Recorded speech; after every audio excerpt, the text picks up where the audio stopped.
Hi, my name's Maria. I work at the DCR Quabbin Reservoir, and today I'm going to take you on a hike down one of the trails that's in Quabbin Park. This road once ran from Enfield Village to West Ware Village, and we call it Webster Road, but it had various names through the years. If you look behind me, you can see that it's a beautiful wooded road surrounded by trees and forest. But if we were here 100 years ago, this road would have been a road that went past farm fields. And when we take our hike today, we're going to look for signs of things that were here when this was part of Enfield, part of the towns in the Swift River Valley. And I like to call it, history detectives. We're looking for signs of things that were here before. So some of the signs of things we're going to look for are pretty big. And what I'm showing you right now is a very obvious remnant of what was here before. And some of you might have some ideas of what it was. And I'm going to take a walk and look at it a little bit closer. And I also will have some historic pictures that will show you what it was before. But we can see that it's made of stone as we get closer. And it's pretty extensive. So what do you think that it might have been? So here's a picture of the house. Look at it closely. See if you see what I showed you that's left behind. And house was owned by Henrietta Powers. And another picture, it's a little bit closer up. You can look for the stone foundation in particular. So I showed you the historic picture. And now you know that this was a house that was here on Webster Road. And what we're looking at now is the cellar hole of the Powers house. If you look in the corner there, you can see the steps coming down. And the foundation that I showed you before was actually part of the porch. And if we look over here at the wall, see that big square hole? That's where one of the beams for the floor would have been. So we'll take a walk across. Imagine that we can see where the porch was. And again, nice look at the cellar hole. And we'll walk forward, and then we're going to look for something that's way smaller, but it's also a sign of what was here before. So the next sign of the past that we're looking at right now is much smaller than the big stone foundation. And it's something that you might have walked past without even paying any attention to it. Remember that Webster Road was outside the villages, and everyone here probably was a farmer, and they had livestock, and this particular remnant that I just showed you is part of something really important for keeping your animals safe and protecting them. So look at it and tell me what you think. So some of you might have been able to guess that that is wire. It's metal wire, and it was once part of a fence. And farmers started using barbed wire in the 1870s, and they used it specifically for pastures where they kept their livestock. So in this case, most likely cows, but sometimes sheep or horses. And the barbed wire was used to keep the animals in, not so much to keep anything out, because you didn't want your cows wandering around, getting into other people's crop fields, and destroying other people's food. And so every year, the farmer would go, and in the winter, lots of times, and he'd remove young saplings, or she would remove young saplings and repair the fences. But once nobody lived here anymore, there was no one to remove the young trees. And so over time, the trees actually grew around the barbed wire. So one of the really noticeable features when you take a walk along one of the roads in Quabbin Reservoir is all of the stone that you see. And sometimes I think people might think these are foundations of buildings, but if you look at it more closely, you can probably guess exactly what it was used for.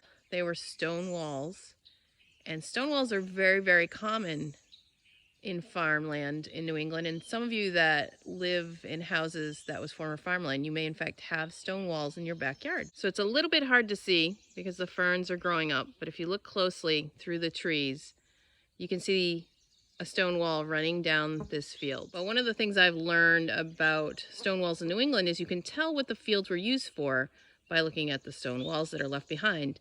In this case, this stone wall, it's not a tall one, and it's made of bigger stones. So the chances that this particular area here, before this was the reservoir, would have been a pasture, probably for cows. I can look around a little bit and see if I can find the remains of that other sign of a pasture that we talked about earlier. Maybe you can remember what that was. All right, here is another remnant of the past.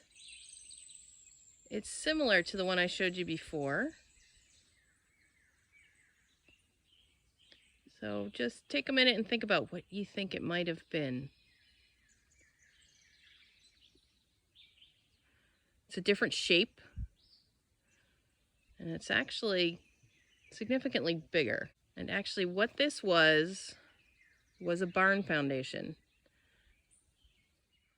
The foundation I just showed you belonged to this barn. It was owned by Clinton Powell, who lived down the road from Henrietta Powers. Barn foundations are much bigger than house foundations because barns are much bigger than houses. So when you walk down a forest road, here's the trail we've been walking on, lots and lots of trees. That's where I came from. Sometimes, for me anyway, especially in the wintertime, it's a little easier, but still, it's a good time now. A tree like this will catch my eye. And I look at that tree, and that tree looks so much different than all the other trees around it. So take a minute and think about, how is this tree different than the trees around it? So here's a different view of that same tree, and it's a gorgeous tree. And one of the things you might have thought is that it's much bigger than the other trees around it. It's much wider. Its branches are spreading. So we call that the habit of the tree. So the shape of the tree, it's called a habit. So you look at that tree, it's got lots of branches spreading out. You can tell it's big, its circumference. So the distance around it is much bigger than all of the trees surrounding it, which the trees surrounding it tend to be straight, going straight up. They don't have spreading branches. So when I see a tree like that in the forest, I look at that tree, and first of all, just by the size of it, I can guess, okay, that's a pretty old tree. And secondly, when I think about what the surroundings would have been like for a tree to grow that big, I know that it grew in a field by itself. It didn't have competition. So when I look at that tree, I think a farmer either planted that tree or left that tree in his field. So remember that farmers lived here, and they grew a lot of different things. And some of the things are still growing. And I'm showing you a close-up of a fruit plant. Those are the leaves. And when I step back, you can see all the vines. So you might have guessed that those were grapes and grapevines. They were probably planted by the Hanks family. This is the house that they lived in along Webster Road. So here I am on the same road that went from West Ware to Enfield Village. And I can still see some of the same signs we talked about. There's the rock wall. There's the big tree that marked somebody's property. And here's the road, but it disappears because now I am at the reservoir. And if I were here 100 years ago, I could continue walking on the road and head to the left through those two hills, I would have headed into Enfield Village. And if I wanted, if I had continued, sort of gone northeast there, I would have ended up in Greenwich. So, but now I'm at the reservoir, and all this area is filled with water. Remember, they started clearing the valley in 1927, and all the houses were gone, and the dam and the dike were built by 1939. And by 1946, this whole area of the valley was filled with water. And this is the water that 3 million people in Massachusetts drink. 48 communities in Greater Boston and 3 communities in our area, so Chicopee, Wilbraham, and part of South Hadley. So thanks for coming with me on my virtual field trip. I hope that you learned a little bit more about Quabbin Reservoir and the history here. Quabbin Park is the area that we are in. The trail that I took a walk on is called Webster Road, and it is open to the public. We do not allow dogs, and this trail does not allow bicycles. If you come with your family, make sure to remember currently our public restrooms are not open, and we ask everyone to make sure they have their face coverings, like me, and to keep a safe distance away from other visitors. Hope you guys have a great day.